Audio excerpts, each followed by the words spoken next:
Bonjour, aujourd'hui nous allons présenter une capsule sur les propriétés. Qu'est-ce qu'une propriété, à quoi ça sert et comment on la développe.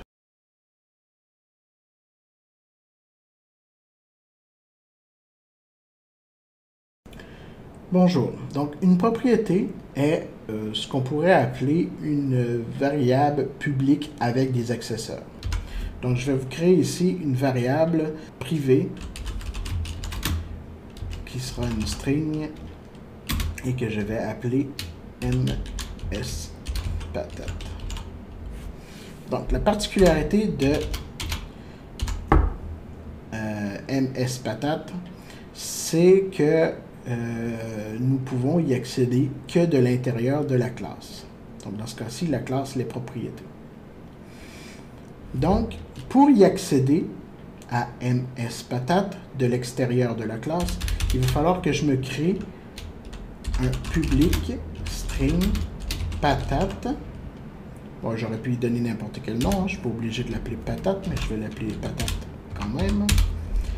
Et je vais lui donner un get pour obtenir la valeur de patate. Donc, c'est ce que j'appelle un accesseur.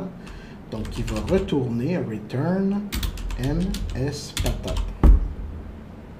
Et si je veux donner la possibilité à l'autre classe de pouvoir changer la valeur de mspatate, je vais lui donner un autre accesseur que je vais appeler set et que je vais dire mspatate est égal à value.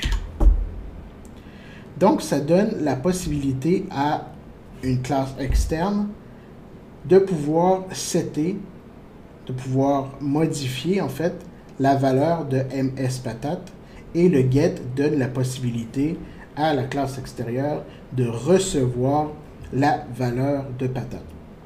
Donc, dans le cas d'une propriété, c'est très simple. Si on ne veut pas que la classe extérieure reçoive, mais on veut seulement qu'elle donne la valeur, donc dans ce cas-là, on enlève le get et le tour est joué. Et si c'est l'inverse, on veut recevoir la valeur de mspatate, mais on ne veut pas avoir la possibilité de modifier le contenu, parce que le contenu peut être modifié via une méthode interne ou whatever la raison, on fait simplement effacer le set. Il y a d'autres façons de faire des accesseurs. On aurait pu tout simplement mettre un public string patate qui aurait été une variable publique qui aurait pu être setée de l'externe et modifiée de l'externe. Mais dans ce cas-ci, on perd la capacité de faire des accesseurs. On perd la capacité de donner des droits de lecture ou d'écriture sur la propriété. Parce que ce n'est plus une propriété, c'est une variable. Nous avons aussi la possibilité de faire public string patate, donc des accesseurs comme ceci, set, point virgule, get, point virgule. Et dans ce cas-ci, on n'a plus besoin de mspatate et on n'a plus besoin de ça ici. Ça aurait pu être possible et on aurait pu aussi dire, bon, je ne veux pas de set et j'enlève, je laisse juste le get. De cette façon, le système, comment il va gérer ça? Il va gérer ça comme une variable publique. Donc, il va se créer une zone mémoire dans laquelle il va associer ça à la propriété patate et il va agir comme si c'était une propriété. Mais dans ce cas-ci, on perd l'utilisabilité de la variable privée en interne. Donc, ça veut dire s'il y a des méthodes internes qui doivent faire du traitement, il sera obligé de passer par la propriété publique. Ce n'est pas un problème en soi, mais une question d'éthique pour les anciens programmeurs qui trouveraient peut-être abusé d'utiliser du public dans des méthodes privées ou des choses comme ça.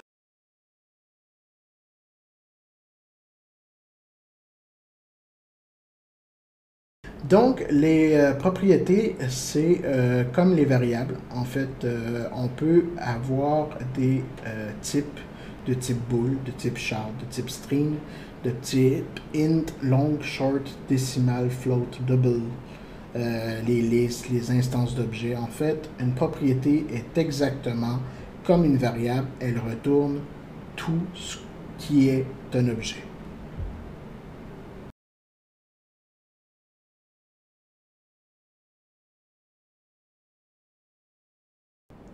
Merci d'avoir été avec nous pour cette capsule. Un petit pouce bleu, peut-être s'abonner. Merci. Bonne journée.